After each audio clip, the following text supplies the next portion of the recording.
Merhabalar arkadaşlar, kanalıma hoş geldiniz. Bugün yine sizlere şahane, hem kolay hem de görüntü itibariyle çok hoş, çıtı pıtı bir saç bandanası modeliyle geldim. Birlikte yine başlangıç sıralarını birkaç sıra yaptıktan sonra istediğim uzunlukta ben bıraktım. Bir de ütü yaptım, yüksek ısıda buharlı ütü yaptım. Bu ütülememin sebebini sizlerle zaten bandana yapımını başladığımızda anlayacaksınız neden ütülü haliyle paylaştığımı. Normalde bandana videolarımda çok ütülü haliyle paylaşmam ilk başta, en son video kapanışında ütüleyip sizlerle birlikte görüyoruz sonucu. Bunu ütüleyip sizlerle paylaştım ilk etapta. Görün istiyorum ne kadar güzel durduğunu. Çünkü ördüğünüzde ve biliyorum çok sorular gelecek bu konuyla ilgili.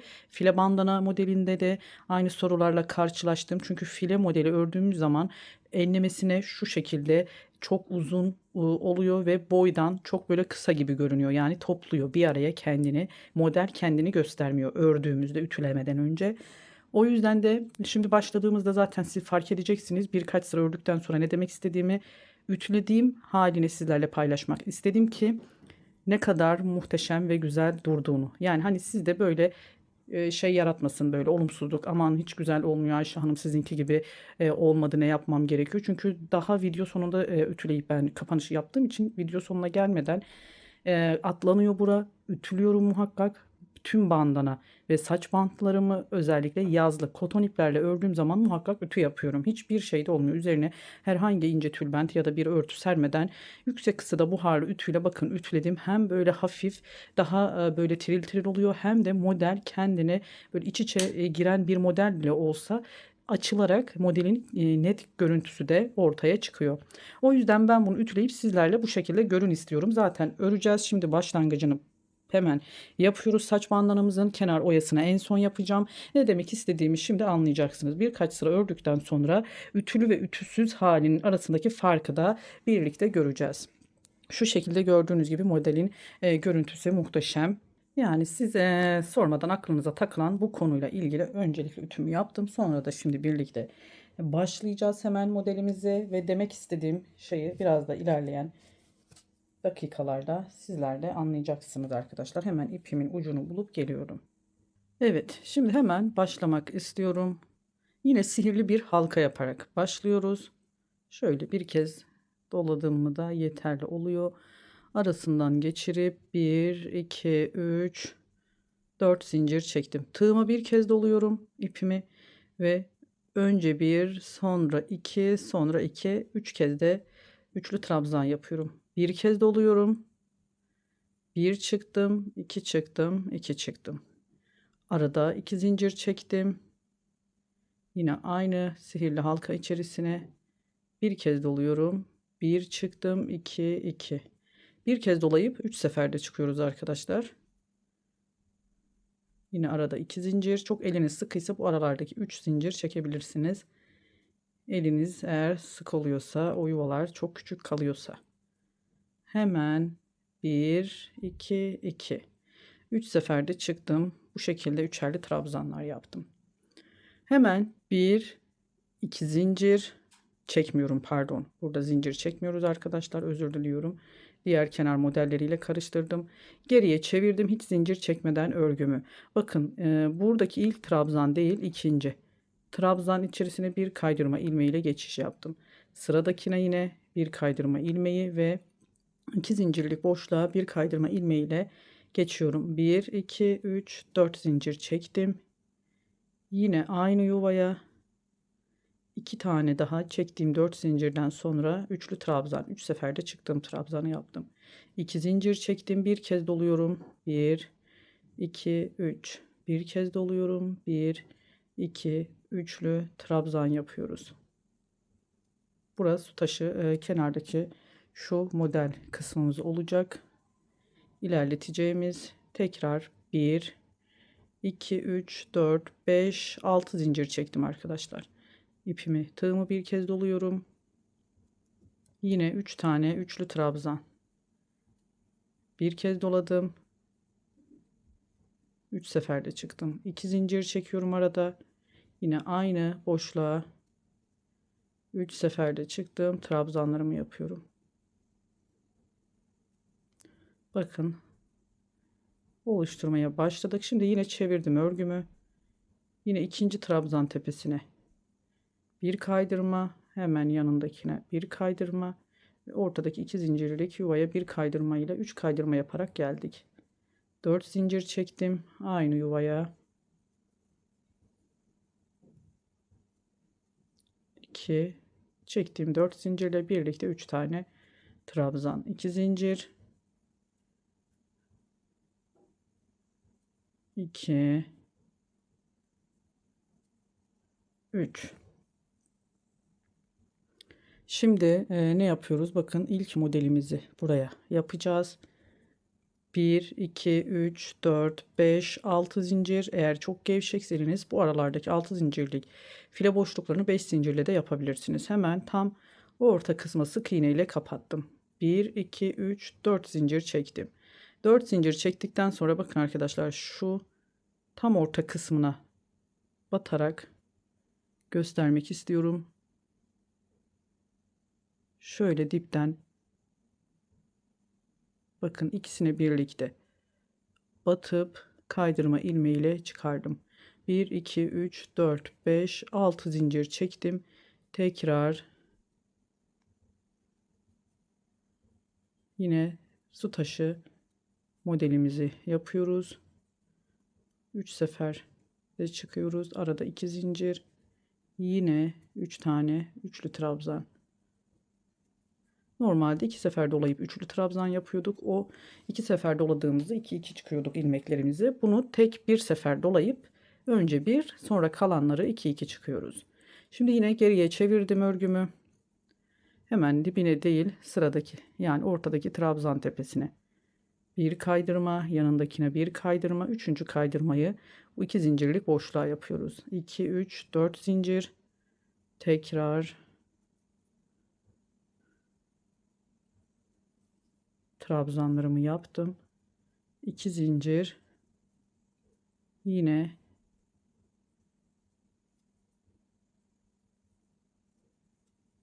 trabzanlarımızı yaptık.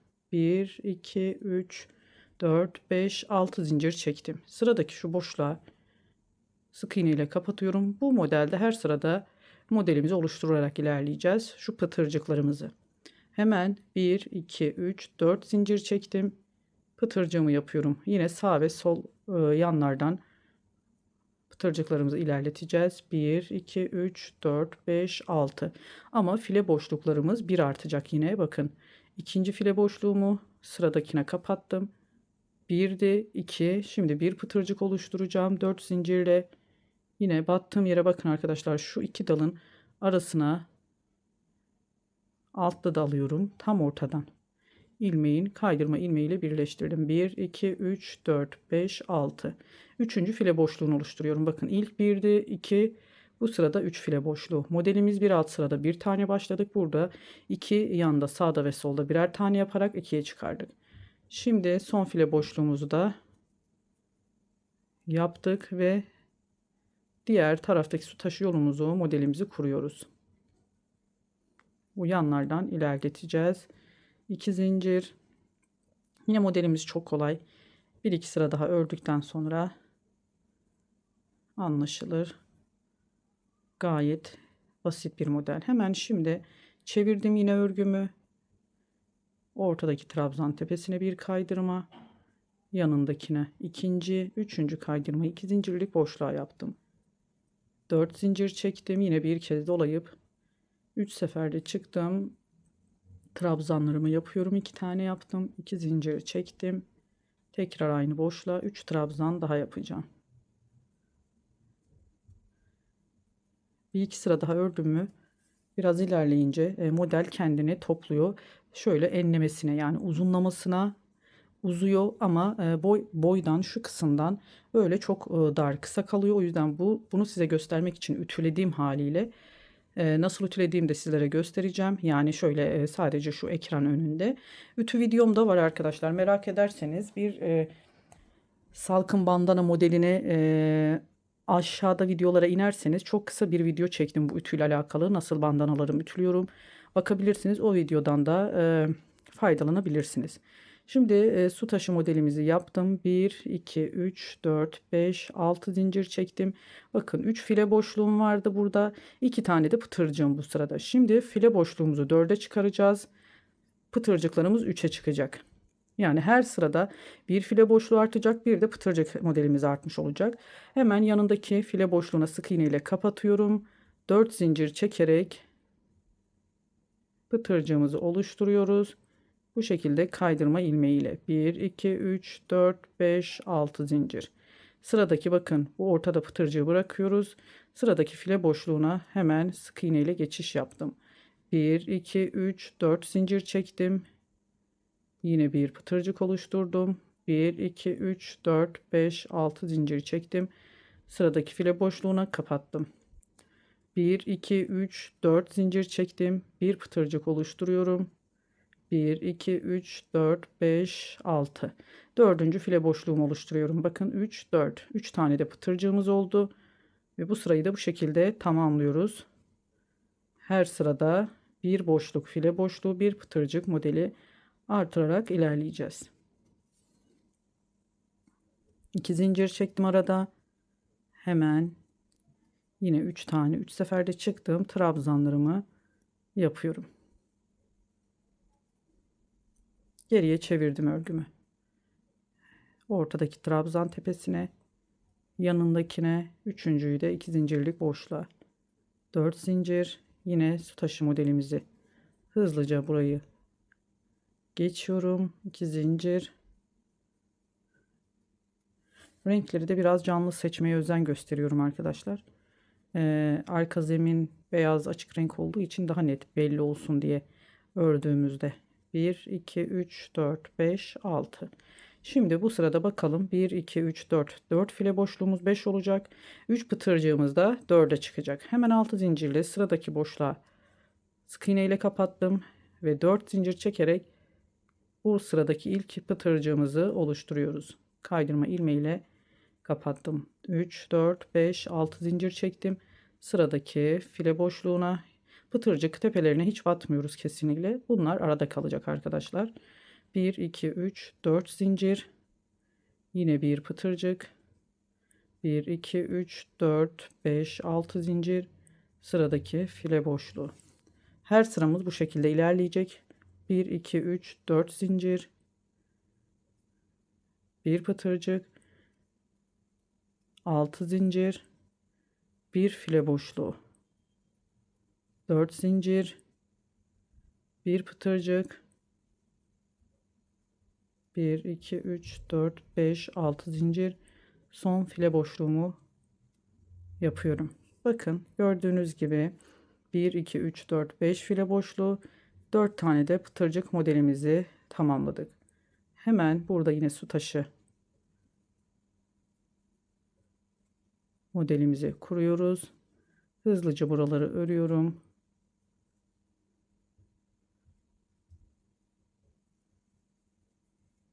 Geriye çevirdim. İkinci trabzan tepesine bir kaydırma, yanındakine bir kaydırma, 2 zincirlik boşluğa bir kaydırma.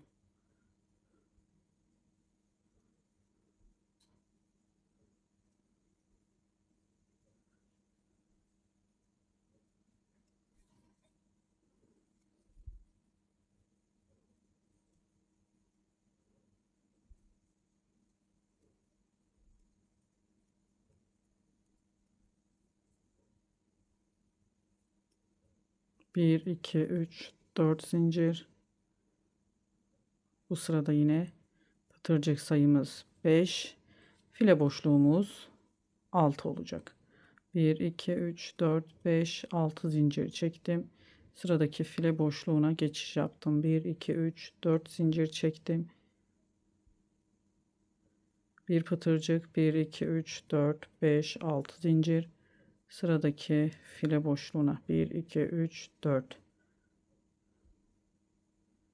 Bir pıtırcık, 1, 2, 3, 4, 5, 6 zincir. Sıradaki file boşluğuna 1, 2, 3, 4 zincir. 1, 2, 3, 4, 5, 6 zincir.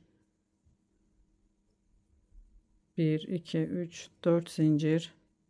Son pıtırcığımı bu sırada yapıyorum. 6 zincir ve son file boşluğunu yapıyorum.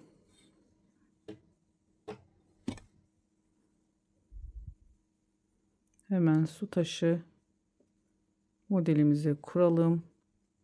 Buraya kadar anlamış olmamız gerekiyor. Şimdi ben ekran arkasında bir iki sıra daha örüp sizlere şu ne demek istediğimi anlatacağım arkadaşlar. Bundan sonrasını birlikte örelim. Bakın zaten ördükçe şöyle uzun, yani enlemesine uzanıyor boydan. Çok böyle kendini göstermiyor model. Böyle çekiyor yani. Çok böyle dar alana. Biz bunu ne yapacağız? Ütüyle açacağız. Şimdi ben bir iki sıra daha yapıp sizlere göstereceğim. Devam edelim. Aynı bu şekilde arttırmayla istediğimiz boyuta kadar. 2 sıra daha öreceğim. Ben size ne kadar kaç sıra yaptığımı söyleyeceğim arkadaşlar. Evet arkadaşlar. Bakın bir iki sıra daha ördüm. Başladı saç bandanamız bu şekilde uzun olacaktır. Emin olun, siz şu anda ben göstermediğim için ütüsüz halini tamamının bittikten sonra çok uzunlamasına enlemesine bir görüntüsü oluyor. Bu şekilde de yükseklik olarak da çok dar, yani kısa bir yüksekliği oluyor. Bu sizi kesinlikle hani böyle moralinizi bozmasın, sıkmasın. Tamamen ütüyle alakalı bir şey. Bazı örgü modelleri örüldüğünde böyle bir araya toplanabiliyor. Şimdi biz bunu ne yapıyoruz? Bitirdikten sonra şu şekilde, bakın zaten açtığını da şöyle yukarıya doğru örgü ne kadar güzel görünüyor. Gördüğünüz gibi belirgin bir görüntüye sahip oluyor. Biz bunu ütüyle bu şekilde açarak elimizle yüksek buharlı ısıda, yani yüksek ısıda buharlı ayarda bu şekilde yukarıya doğru yönünü vererek ütülüyoruz. Sürekli şöyle yanlardan buhar vererek ütülediğimizde bakın görüntüye daha da düzgün, daha da güzel görünecektir, emin olun. O yüzden ütü çok önemli. Sürekli böyle boydan enlemesine değil, şöyle yukarı yöne doğru arkadaşlar. Hem tersten hem düzden. Yukarı yöne dediğimdeki amacım da şu pıtırcıklar aşağı yöne çok bastırdığınızda bakın pıtırcıklar aşağıya doğru yatabiliyor. Sürekli şöyle yukarıya doğru yönünü, ütümüzün yönü böyle bu tarafa hem tersinden hem düzünden şöyle elimizle açarak her tarafını şöyle yaparak ütülersek muhteşem bir model ortaya çıkıyor. Gördüğünüz gibi henüz elimle bile düzelttiğimde gayet güzel görünüyor ki ben ütüleyip sizlerle göstermek istedim. Bakın ütülediğim hali inanın şu yarısı kadardı boydan. Tamamını bitirdim ütülemeden önceki hali bu bandananın. Ütüleyerek istediğim uzunluğu, istediğim formu verdim. Bu şekilde yukarıya doğru, yukarıya yöne ütülediğinizde zaten boydan istediğiniz ölçüye, görüntüye sahip olacaksınız. Şimdi ben kaç sıra ördüm bunu hemen sizlere söylemek istiyorum. Şu yan file bandanada da aynısını sayılarla. Şu yandan sayıyorum. 1, 2, 3, 4, 5, 6, 7, 8, 9, 10, 11, 12, 13, 14, 15, 16, 17, 18, 19, 20, 21, 22, 23, 24, 25, 26. 26 sıra ördükten sonra tamamladım. Şimdi bir sıra daha file boşluğu öreceğim. Yani bir sıra daha şu üstüne 6'şar zincirli sade pıtırcık yapmadan file boşluğu öreceğim arkadaşlar. Çünkü her sırada biz pıtırcıklı modelimiz devam ettiği için bir sıra sadece file boşluğu ben bunu örmeyi düşünüyorum. 26 sıraydı, 27 sıra olacaktır. En sonunda sık iğne ile ya da farklı, ben zaten sizlere göstereceğim, sık iğne ile ön kısmını örmeyi düşünüyorum. Dediğim gibi sizlerle birlikte ben de ördüm henüz. Ön kısmını da tamamen yanlarda yapacağım oyayı da bir iki deneme sonrası en uygun bir kenar oyası düşündüm. Şimdi hemen bandananızın istediğiniz boyuta gelene kadar örün. Bu yetişkin model için gayet ideal. Uzunlukta 26 sıra. Bunu eliniz çok sıkıysa 30 sıraya kadar ilerletebilirsiniz. Eğer çocuklar için de yapacaksanız yine eksik yaparak sıra sayısını, örnek veriyorum, 17 sıra, 18 sıra ya da 20 sıra çocuk, yapacağınız çocuğun yaşına, baş çevresine göre ölçüyü ayarlayın. Bu şekilde bandananızı ilerletip son aşamalarla yine birlikte devam edelim. Evet, şimdi ne yapıyoruz? Model sıramı ben, bu 26. sıramdı. Hemen geriye yine çeviriyorum. Ters ve düz yüzü tabii ki de var bu bandananın. Şu anda ters yüzünde. Belli oluyor zaten zincirlerimizden. Burası düz yüz oluyor arkadaşlar. Şu kısım ters. Tersten tarafa şimdi son file boşluğu oluşturup bu tarafa yine tekrar sık iğne ile geleceğiz. Hemen yine ortayı buldum. 1, 2, 3, 4 zincir çektim. Yine bir su taşı modeli yapacağım. 2 zincir. Tekrar 3 tane. 3 seferde çıktığımız trabzanlarımızı yapıyoruz. Şimdi bu sırada ben sadece file boşluğu oluşturacağım. Hiç model kurmayacağım. 4 zincirlik pıtırcıklarımı yapmadan 6 zincir çektim. 1, 2, 3, 4, 5, 6 zincir çektim. 1, 2, 3, 4, 5, 6 zincir çektim. Her file boşluğuna batıyorum. Sonuna kadar, diğer başa kadar bu şekilde ilerleyelim. Bakın sadece file boşluğu oluşturarak devam edelim. Evet arkadaşlar, şimdi bakın şöyle 6 zincirle yine hiç pıtırcık yapmadan bu sırayı da buraya kadar geldim. File boşluklarımı oluşturarak toplamda 27 tekrar sayalım. Çünkü bir sıra daha bunu yaptıktan sonra bir tane arttırmış olduk.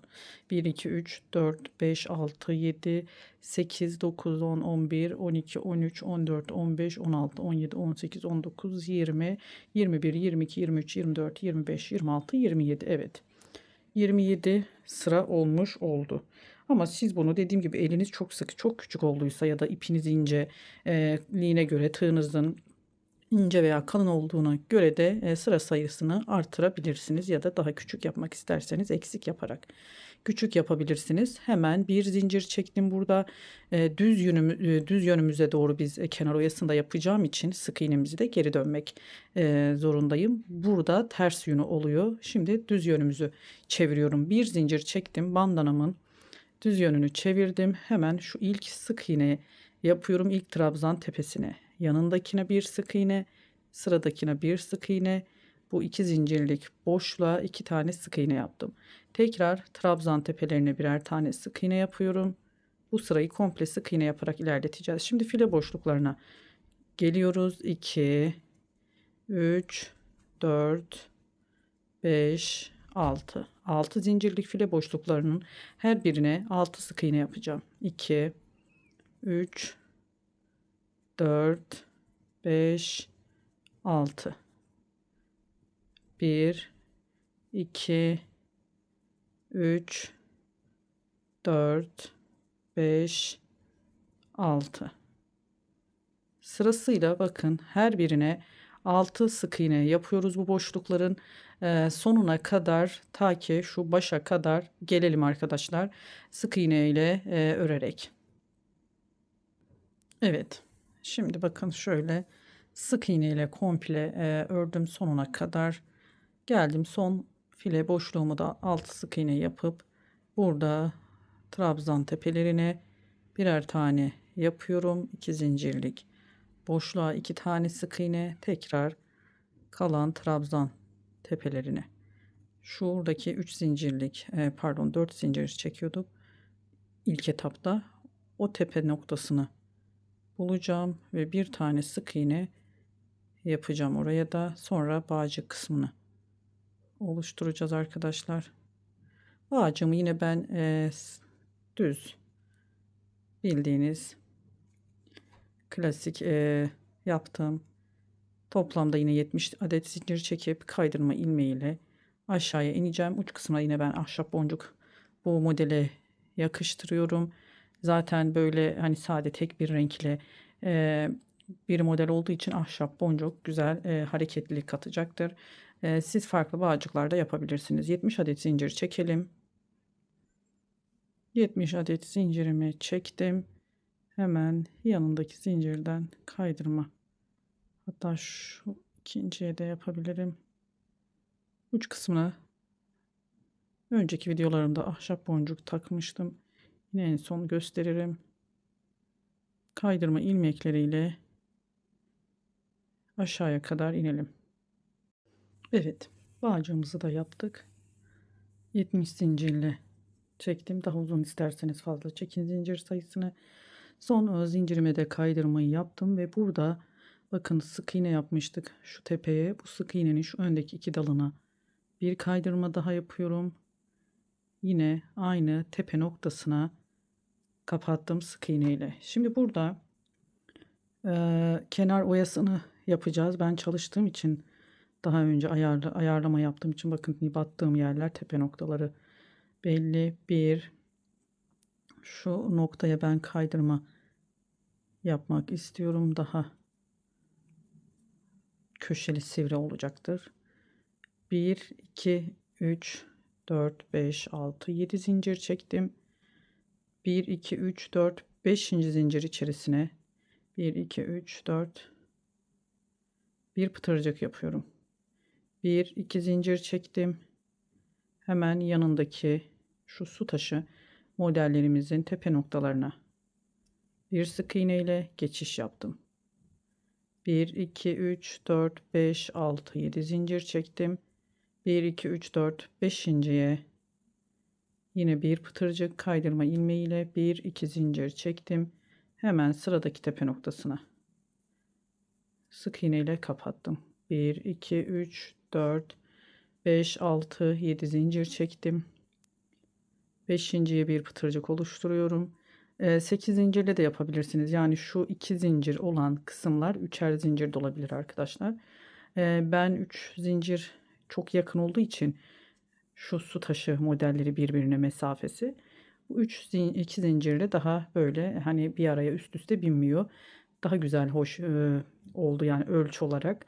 Bu şekilde daha çok beğendim ben. Dediğim gibi daha fazla zincirle de çalıştım ama en uygunu bu zincir sayısı oldu kenarlarına. Ama siz fazla çekerek daha uzun olmasını istiyorsanız yapabilirsiniz.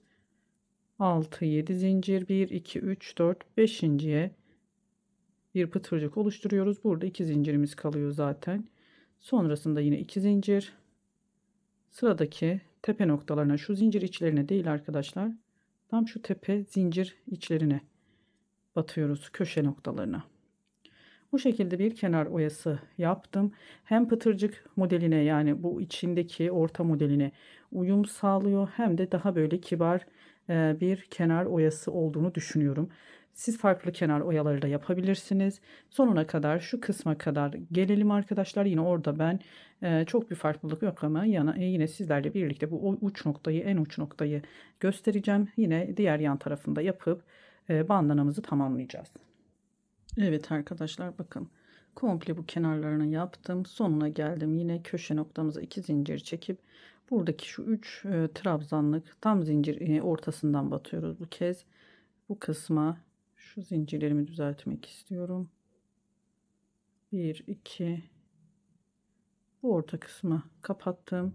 1 2 3 4 5 6 7 8 9 10 zincir çektim.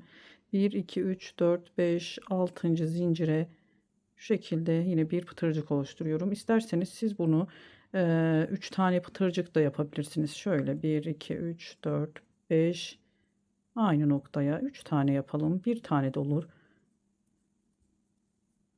Arka zaten en uç noktası olduğu için daha hoş bir görüntüsü olacaktır. 1 2 3 4 zincir çekeceğiz. Evet burada 1 2 3 4 zincirimiz kaldı. 3 tane pıtırcık aynı noktayı oluşturduk. Dilerseniz bir tane de yapabilirsiniz. Yine buradaki bakın trabzan tepesine bu kez batıyoruz. Şu iç kısmı değil de tam tepe noktaya. Yine sık iğne ile kapattık. Bu en uç noktası bu şekilde olacak. Bir pıtırcıkla da yapabilirsiniz. Tekrar 1 2 3 4 5 6 7 zincir. 1 2 3 4 5.'ye bir pıtırcık. 2 zincir çektim. Hemen bakın zincir tepesine. Sık iğne ile kapattım. 1 2 3 4 5 6 7 zincir. 5.'ye bir pıtırcık, 2 zincirle diğer zincirimizin yine tepe noktasına kapatıyorum. Bu şekilde en başa kadar devam edelim. Orada da bir bağcık oluşturup bandanamızı tamamlayacağız. Bakın en uç noktası bu şekilde güzel, daha hareketli oldu. Bir pıtırcıkla da 3 pıtırcıkla da yapabilirsiniz. Buraya kadar geliyoruz. Tekrar şu noktada bir tane bağcık oluşturacağız. Oraya gelelim, devam edelim. Evet arkadaşlar şimdi tekrar bakın sonuna kadar geldim. 2 zincirle şurada tam tepedeki bu sık iğne değil, şu noktaya batıyoruz. Burada bir bağcık oluşturacağım. Burada kapatma noktam olacak. Yine 70 zincir çekiyoruz ve kaydırma ilmekleriyle aşağıya kadar iniyoruz arkadaşlar. Bağcığımızı oluşturalım ve sonuna doğru geldik zaten. Evet, sonuna kadar geldik. Burada iki dalına, şu üstte görünen iki dalına da bir kaydırma yaparak ilk yaptığımız sık iğne arkadaşlar. Buraya yine kaydırma ilmeğiyle kapatıp burada kesiyoruz. Bandanamızın tamamını bitirmiş olduk. Hemen şu ipimi temizliyorum ve şu yanlara da bakın, en üstte yaptığım şu file boşluğu ve sık iğne sırasına da bir ütü basıp gördüğünüz gibi orayı ütülemediğim için nasıl böyle bir araya toplandı. Şöyle ütümü basacağım. Boyuna yukarıya doğru, bu yöne doğru ütü yaparsanız gördüğünüz şu muhteşem görüntüyü elde edeceksiniz. Siz de hemen ütümü yapıp geliyorum. Birlikte kapanışı yapacağız. Şu uçlarına da birer tane ahşap boncuk takacağım ve bandanamızı hazır hale getirmiş olacağız. Sonuna geldik ve ütümü de yaptım. Kenar kısımları bakın ne kadar güzel bir görüntüsü var. Böyle ince gibi bir bandana modeli. Baş tarafını yine ütü yaptım. Şöyle düz tarafından göstereyim. Ters tarafını çevirmişim. Bu şekilde gördüğünüz gibi muazzam bir görüntüye sahip oldu arkadaşlar. Şöyle ben bir tane ahşap boncuğu taktım. Diğerini de hemen tığıma geçiriyorum. Boşlukları gayet geniş ahşap boncuklarımın içerisinden geçirdim. Kaydırma ilmeği olduğu için rahatlıkla geçebiliyor. Şöyle biraz uzatıyorum. Bir düğüm atacağım sadece. Hiçbir zorluğu yok. Bu düğümü de şöyle uç kısmına doğru sıkılaştıralım. Yani iyice uca doğru getirelim. Sonra da ahşap boncuğumuzu şöyle içerisine takalım arkadaşlar. Evet, biraz görüntüde sıkıntı değil, görünebilir. Şöyle uçlarından da. Evet, bu şekilde videomuzu tamamlamış olduk. Çok güzel, çok hafif bir model oldu. Tam böyle yazlık bandana modeller arasında yine kullanışlı modellerden bir tanesi arkadaşlar. Hem hafif hem de böyle görüntüsü de çok güzel, örmesi de çok kolay yine bir model. Bir videonun daha sonuna geldik arkadaşlar. Kanalıma abonelik ücretsizdir. Abone olarak, beğeni ve yorum yaparak destek olursanız çok mutlu olurum videolarımın devamı için. Bu çok önemli. Başka bir videoda görüşmek ümidiyle. Hoşça kalın. Allah'a emanet olun.